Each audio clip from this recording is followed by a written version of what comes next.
Prior to you watching this, I wanted to record a special introduction to really honor the gravity of this conversation that you're about to watch. I'd originally intended for this video to be about my parents and a conversation about their journey to acceptance, but what I later realized is that this conversation is far more than that. It's about their stories as much as it is about mine. And for the first time in my life, I was finally able to make the connection between their upbringing, their culture, their values, and their experiences, and how it laid the foundation for the relationship that we have today, which I'm super grateful for. As their queer son, it wasn't only a matter of choice for them to accept me, but in their mind, it was part of their duties as my parents. Now, this was still a process that has lasted as long as my life and as long as theirs, and I'm sure it will continue to last as long as we all will live. It's also not lost on me that this type of representation isn't really the norm, at least in public anyway. Especially when we're seeing anti-LGBTQ+ legislation across the continent, including the home of my parents, Uganda. My hope is that this video reaches the people that desperately need it, and I hope it provides a sort of blueprint for African parents to develop deeper relationships with their children who identify as LGBTQ+. So I encourage you to listen to my family and my parents' stories. It plays a huge part in their perspective and our relationship today, and I really hope you enjoy watching this video.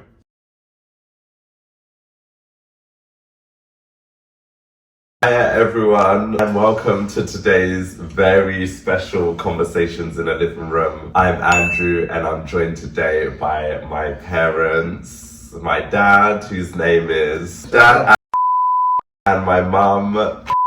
That's so weird calling you two by your actual names. Anyway, Mum and Dad. Today, I don't really know where the conversation is going to go. I'm just gonna kind of roll with it, but we're gonna be just delving into a conversation between a son and his parents, who he loves very much, and we'll just see how it goes. So, first, both of my parents are Ugandan, from the Acholi tribe. They moved here in the 80s, so we're just gonna set the scene by first talking about your upbringing. And how did culture and religion play a role in your upbringing? So I'll start with you, Dad. Okay, when you talk of upbringing, in terms of me, it's something rather unique to me. It's not a standard way.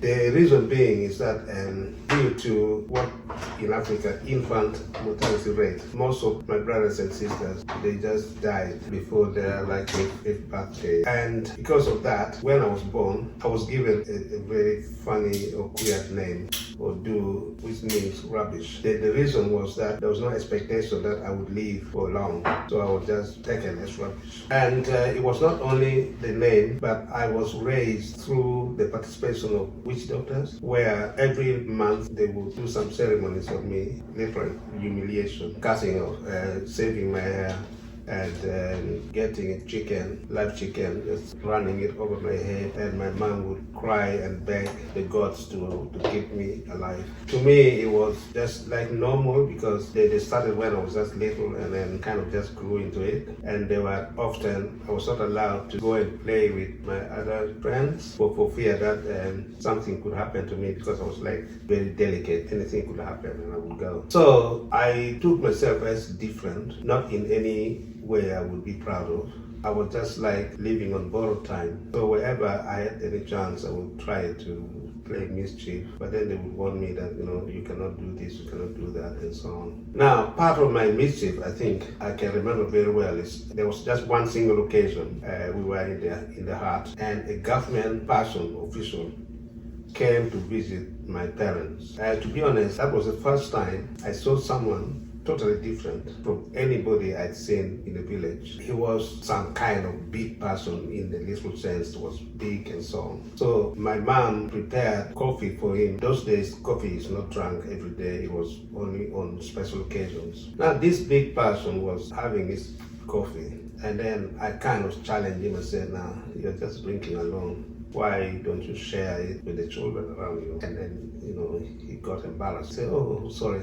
gave it to me. I chipped and gave it back to him. Then he said, oh, come on, don't worry. What is your name? Now, I told him my name, Odu, means rubbish. I said, no, you are not rubbish. He said, no, listen, I'm going to give you a new name, Mono, which actually means a white man. Now, for the first time, I had something totally different about me, calling me a white man. Nobody had ever talked to me in that kind of positive way. My life had always been humiliation. Every end of the month, when the new moon comes out, then they have to carry some ceremonies of humiliation, really, looking back on it. So this stranger giving me that name, I began to see myself differently. It gave me a path. And the following day, without even telling my parents, I was in a school 3-4 miles away under a sausage tree. There was no building, but it was just children came under the tree and then they would teach them. So I just stayed there trying to become what this big person told me,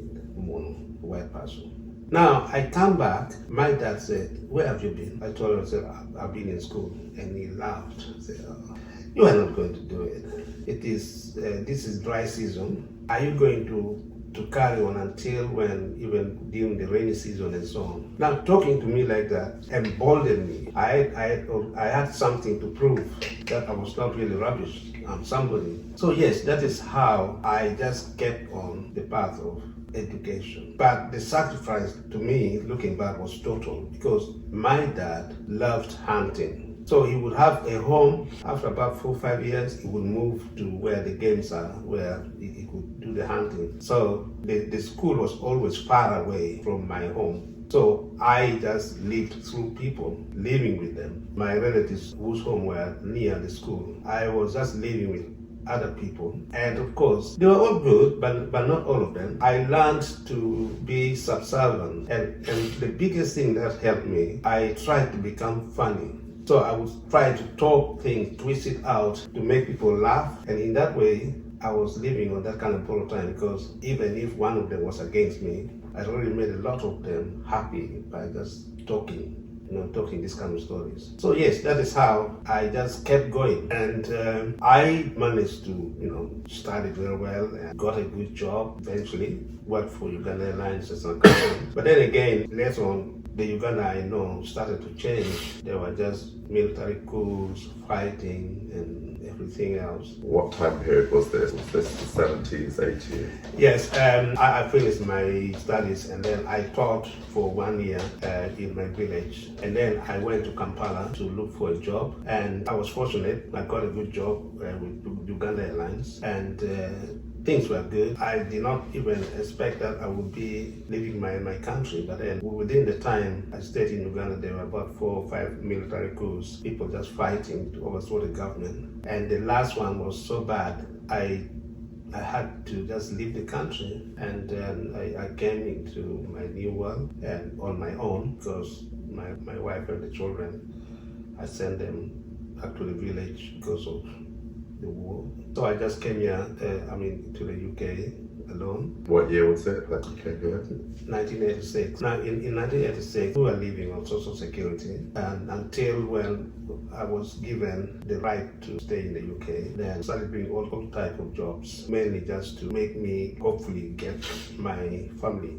Because all this time there was no communication, no telephone and so on, but I just hoped they were still alive. So eventually they came. The first time in about 7 years that I was joined by my families, and it was a challenge which I really took as a game again, prove that nothing now can defeat us. And I was involved in teaching the children, and they could not speak English, they could not write, and so on. So they've done very well. But Andrew, he was born in this country, in the UK, and I personally taught him maths. We went through the book, and I remember very well when I got a letter for the first time from the school saying that my son Andrew was being disruptive in class. And it's something I never envisaged because all my children, as I know, they are very methodical. So when we went to the school, the teacher brought Andrew's work. It was exactly the way he taught him the maths. Everything is methodical and so on and so on. And the teacher said, look, your son is a gifted kid and there's nothing we can do about it. He's born, he understands everything. I just couldn't believe it. I said, what? Yeah, I said, yeah, that is what it is. So yeah, that is the beginning of when I came to realize that Andrew was kind of special. In more ways than one. Yeah. So I think I dictated to him that, no, you just do astrophysics, because what I want you to do is you just study and go and work in the USA. NASA record and so on. Now I was really warm up to that.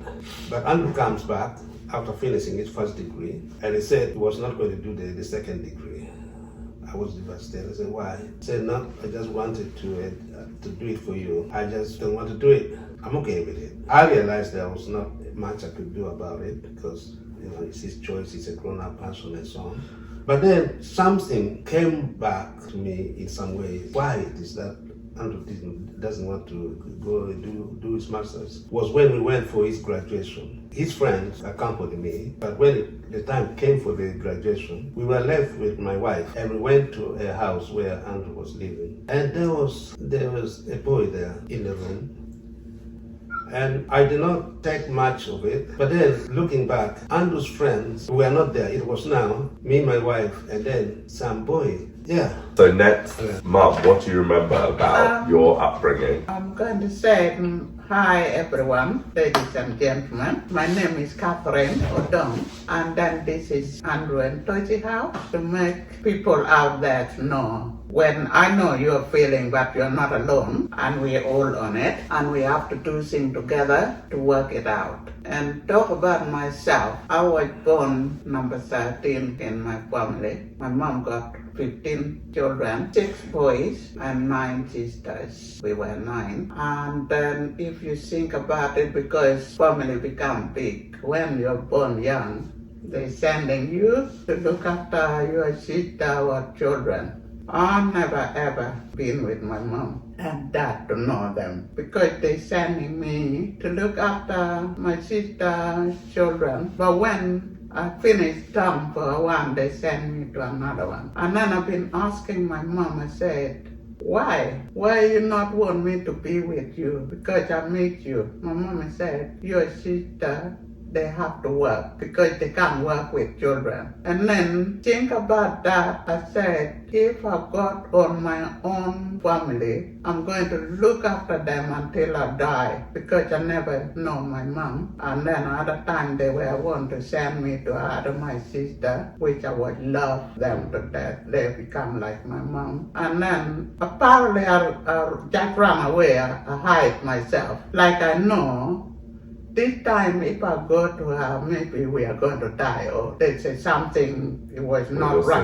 My sister gone back to her husband, and then the next week we heard her husband kill her with a spear, and that broke my heart. I was only 12 years old, and then my sister was a bubbling person, and then that I said, oh well, if God make me grow, I'm going to, like I promised myself, I'm going to look after my family very well. I'm going to be stick together no matter what. That was my promise. Anyway, I come to my mom when I was 16. And then after that we moved away. 17, I married. I never know my mom and my dad and family for my mom. I didn't know. The only thing I know them, the one I was staying with them to look after their children. And then I was always questioned why are they sending me away, why? But if you think about it, my mom did good to send me away to learn a different thing, to make me now owning on my own family alone. And life is so tough. Life, when you're born, but we are all suffering the same way with my husband.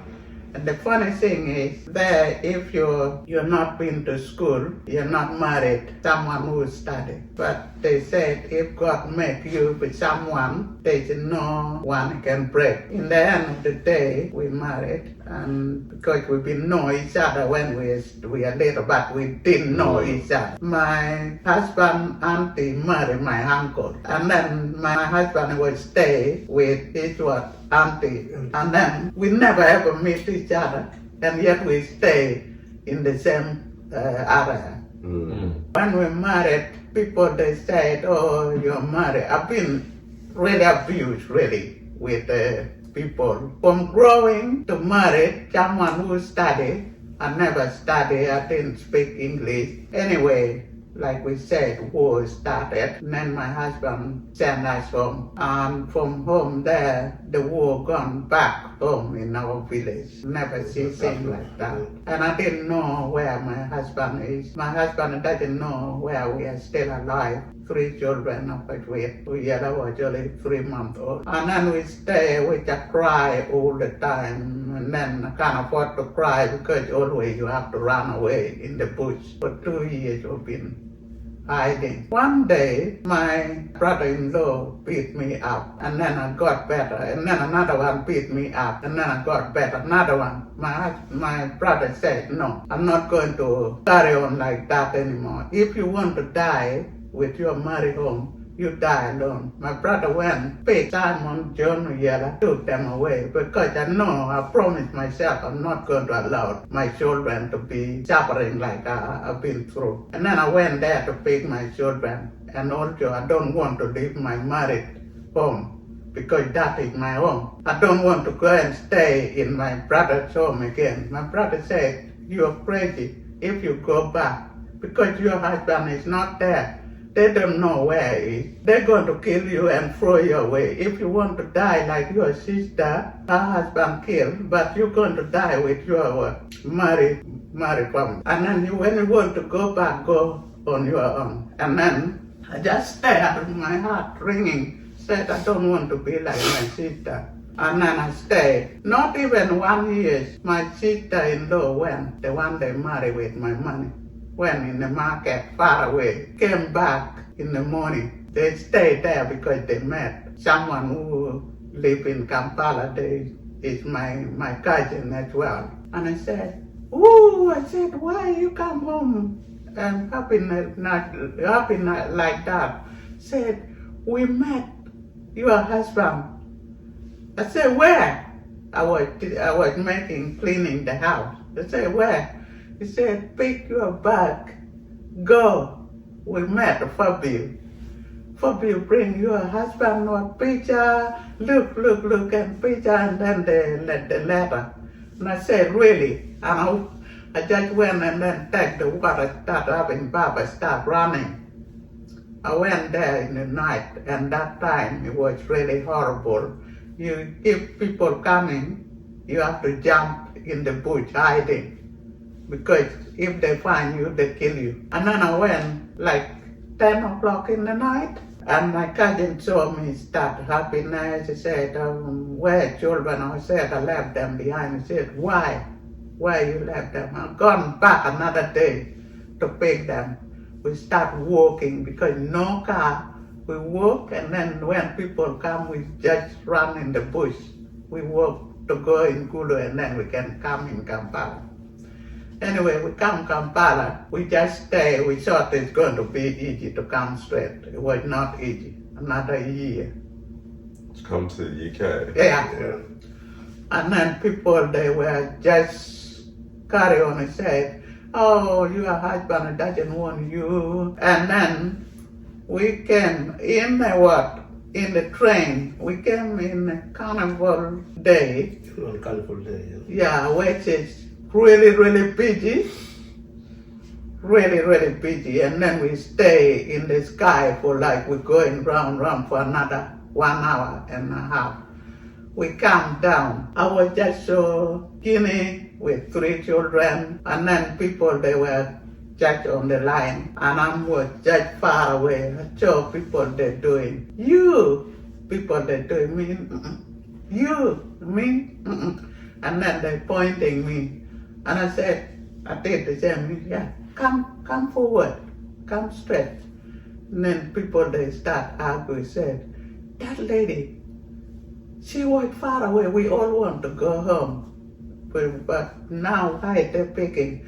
And they're asking people to translate in my speak. I was speaking Swahili. And then they said, Swahili. They went and get someone who speaks Swahili. But they came with the English person, which is a Kenya person. He came here for holiday. And he came and said, Abarigani Mama. I said, English, speaking Swahili. And then I said, yeah, I'm speaking. I said, I said, bye again. I said, bye again. And I told the problem war, and then I said, what thing make you come here? I said, I come to meet my husband here. He said, is that your children? I said, yes. They think maybe I come with the other children because I was so young. And then they said, why you come here? I said, I come to meet they asked me the same question 3 times. I said, I come to meet my husband. His name is And then they said, have you got his number? I said, yes, and I give the number. They rang your dad. I said, this is an office number. I was there in the airport. I said, that is the office number. It's here. He's not going to answer the phone because it's the office number. And then they make an announcement. He said, Aquilino Dong, if you're here, we met your family. Can you come out? I was shaking. I was in the toilet. And your dad come big with that. Your dad was shaking. The first time to see us for a long time, and we hugged each other and said, oh, you again. I said, you again. I said, you again. Anyway, we promised each other, we said, no matter what, we are going to look after our family because me and my husband, no sister, no brother, no friend. It was a lot of work. A lot of work to do. I can't speak English. My children, they can't speak English. They don't read and write. And then no reading, not writing. And people, they start laughing again. They said, oh, that lady, they're going to take her back because she can't speak English. She can't do that. English people, they can't keep you with that speak. I said, me in my dead body. That's what I was talking myself. I said, when you do better, I'm going to do better than you. And I said, am I not speaking English? But my brain is better than what people think. That's what I was saying to people as well. And I start being strong on my own when people say things for me, and I said it doesn't matter until as soon as I hold my family, don't want anybody talking about me. I just block my ears. Any bad thing I put it behind me. I just carry on strong. They come and take us for party. When they find you dressing not good, they just say family party. Oh, when you are there, they laughing you in here. And I said, they don't know me. That's what I was thinking myself. They don't know me. My family is the one. Anyway, children, they study. And 4 children, they went to university. We were so happy. And then Andrew finished university. He called us to his party. Cut the story short. We went party. It was Andrew's friend which we know, and they supporting us to go there. And then when we went there, we saw the boy. And I said, where's Charlotte? Where's Ross? Where's the other one? They all come. They and disappeared. then the boy we saw, he was thirsty. Okay, so yeah, I remember my graduation, and I remember I only had space for 3 other people to join me in the graduation room. Like, we only had 3 passes each. And I remember, obviously, my best friend, Charlotte and Ross, had to be there because we had a long relationship with them. And I remember, so there was 3 passes, one for you, one for you, and then I had one last pass. And I gave that pass to Tosin, and I remember he came in the graduation ceremony with you instead of Charlotte or Ross. So this is the first time you're meeting Tosin. You never heard of him before. You must have been wondering, why is he bringing this boy in versus Charlotte and Ross, who we've known for like 10 plus years. So yeah, that was the situation. I didn't. I saw Tosin. Yeah. I did not connect. You did not think anything. Because I've never been in a situation like that. Yeah. In our culture, if you're a boy, you're a boy. If you're a girl, it's a girl. The idea that you're a boy and then your friend also is like your wife or your husband, they did not show up. Did not care. I just. But I remember it showed up for Mum. Mum was like, something's happening there, because Mum, Oyella told me that, because at this point I'd come out to my sister, and Mum Mum goes to my sister, she was like, oh, Andrew brought in this boy. Do you think Andrew and this boy are together? And Oyella had to pretend that she didn't know. Oyella was like, oh no, it's just Andrew's friend. Yeah. And Oyella called me afterwards and told me that, because I wasn't ready to come out to you at that point, which leads us on to when I did come out. So I think I'll start with Dad. What do you remember from that? I think it was that evening.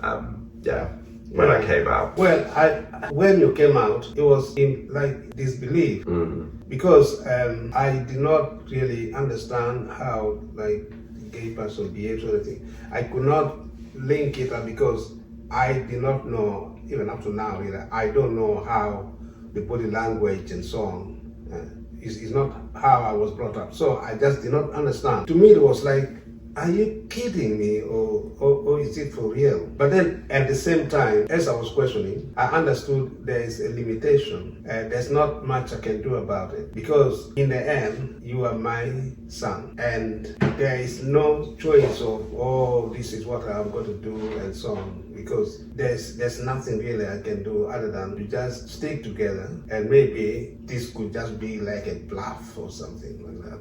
But yes, I had to kind of retrain my mind in due course to accept it that this is not like, it's not a joke, it's not like someone is making a prank, this is it. So I had to kind of calibrate my mind and then try to deal with it. But then what also I was thinking, what about the masters? Because Andrew was, to do his master degree and so on. And I just realized maybe it's not going to happen. And I was angry with that because to me, Andrew was good enough to go and work in America, this space sort of thing, because Andrew became my fantasy, something I could not do. I knew he would do it for me and make me proud. So now that was thrown off balance. But now Andrew has not only made me proud, Andrew now has got a man.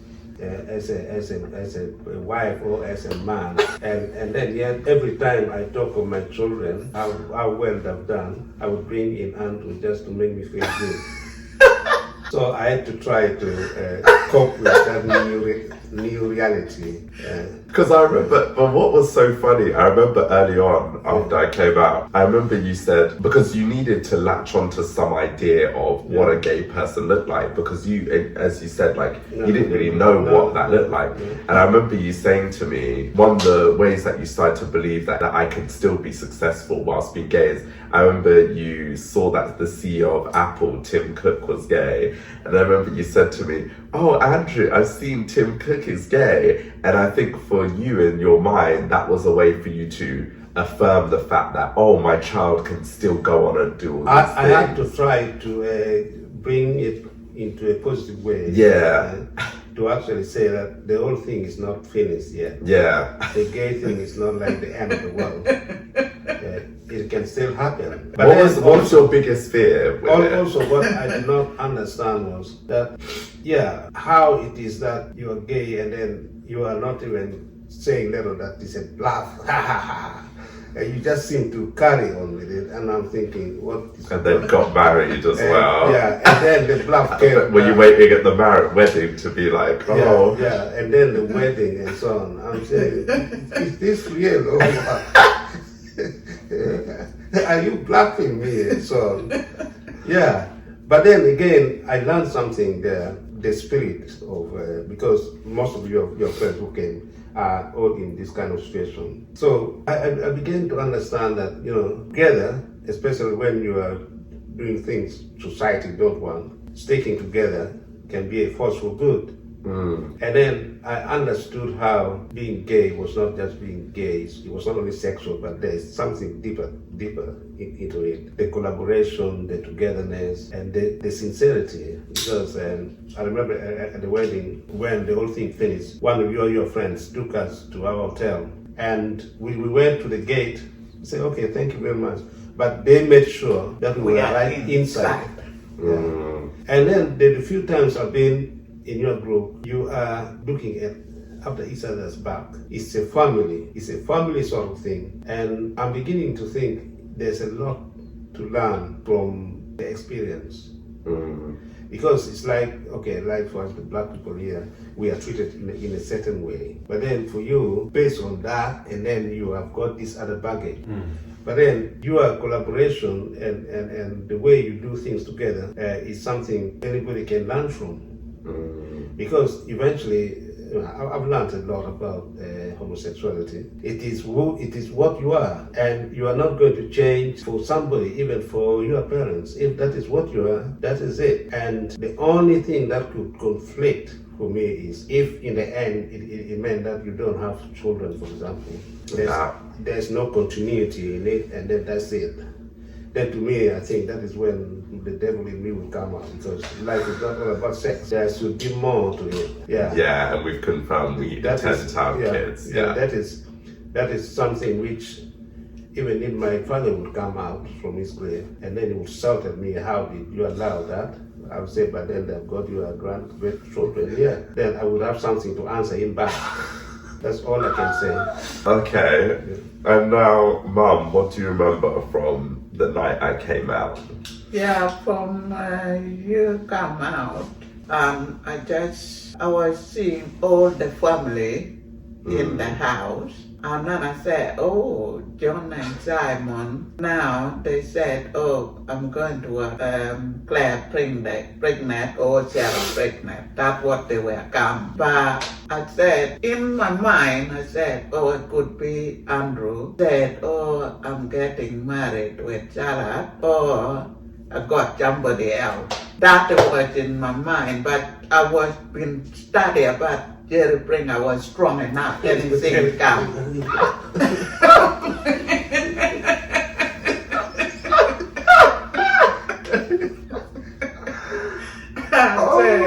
Anything come, it's not going to break me. Yeah. You have to break through me before it break my family. And then that just when you said, oh, I said, if John and Simon, they said, oh, my wife pregnant, why Charlotte and Ross are there? They're my two best friends, Yeah, and I said, maybe, let us wait.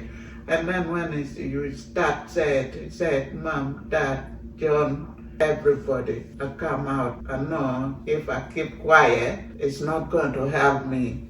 I'm gay. And then my heart ran straight away to Tochi and said, oh, that means Tochi is going to be my son-in-law. And then watching made me strong. I said, God placing your older brother back with Tochi. That's what it started making. And I said, God placing Tochi to be another son I lost. But when Daddy was drinking beer, I was thinking maybe Tochi they going to say, Claire pregnant. Daddy got out with a beer, drop it on the floor. The bubble is everywhere. Say, that means you're gay. And we all cuddle each other with all of us, with Sarah, Claire, everybody come, and then we pile each other together, that in the middle. And then everybody we were talking to our head, everything going to be all right, everything going to be all right. We have to be strong. Andrew, be strong, and Daddy, be strong. Mom, be strong. And then I said, I'm fine. And after that, I gone to work. A week later, I hit me and just cleaning, and then my tears were coming, tuk, on the set. But that day, the manager from office, Bailey Vow, he was working late. And he said, what's that? You screwed your cloth. But why water come from? Where the water come from? And I said, oh my God, Dad, you're crying. Why? I said, no problem. No, no problem. And I said, okay, sit down. The boss, big boss work late. And I said, sit down, kid. I never ever see you like that. You work here for 6 years. I never see you like that. What happened? Catherine, tell me. And I said, my son is gay. And I said, Catherine, look, let let me tell you my story. Yes, I'm a gay, but it's not ill. It's not what? It's not going to die. It's just a love. And I said, I know. That's why I'm strong, because love, I've been learning love. Love is, some people, they fall in love with animals, but Andrew is, they fall in love, a woman, a man and a man, but they are human like us. I said, let me tell you something. Who said I'm married Andrew that and the right love? Maybe it could be wrong as well, but love, you can't judge someone. Really, why I cry, I said, oh, my beautiful children, they're not going to get children. But I want them to get children, to let their children out. Because if you don't get children when you die, when you're getting old, they say someone's child is going to abuse you. But if you get someone in your life, that is generation. It can look after you. That won't make me cry, because they're going to say, don't worry, Catherine, don't worry. Because this day, if they got a good job like they study, they can pay someone to carry their children. And that's what the manager said to me. He said, let me tell you my story. I've got 2 children, you got 4. But you got 4 grandchildren, you got grandchildren. But mine, my son always in prison. And then they said they killed someone with a pregnant lady. And that I can't help it. But for you, love, you can help it. Because love is love. You can love anybody like you said. And I said, thank you. Thank you. Said, you be strong, okay? But she's always, that time she's been working late to encouraging me, because I would cry. I know I'm strong, but I would cry. Sometimes I break and then I start crying on my own. I said to my friend, I said, Catherine, you look sad, why? My son, my son is gay. And I said, no. I said, you're wrong, go away. If you said no, what are you going to say? Go away. I want to deal with my thing on my own. And I said to my friend, I said, you know what? Your children, they're in university, but you don't know what they're going to come with. And I said, they're both there, because mine, they've been in what? You can't judge me because she started judging me. And I said, don't judge me. You're 2 university, but you don't know what they're doing behind of you. But she'd walk away, and then a few years later on, 1 year, the second year, their children come with pregnant, 2 of them come with pregnant from university. They went to study, they come with. And I said, don't judge someone for love. So the next question is, what advice would you give to other mothers, or specifically African mothers or Ugandan mothers, on how they can come to terms with or accept their kids for being gay? Because for me, I advise ladies and gentlemen there which they got their children in a different love or whatever they do for their life. And when you stick together, you make it a lot better. And also, I want people out there to know, like mother, they have to know, because it's not easy for men to accepting things, but it's easy when we've been strong, like United, we women, we have to be strong, because men seem like they don't even care much like we do. Think about it, you carry your child 9 months in your stomach. It's a part of you growing on your body to make you with someone, your best friend, grow into your stomach to say, oh, you are loved like that, and then I don't want you for that. Think about it. Think about it before you say it. Think about it before you dump someone who your best friend. I can't see myself dump my child for love. can't do that. If I can do it, you can do it as well. Because child will never ever forgive you the rest of their life. And not your child, it's your friend. It's our children, it's our friend. Our family is our friend. Even your mom got a family, your family start splitting.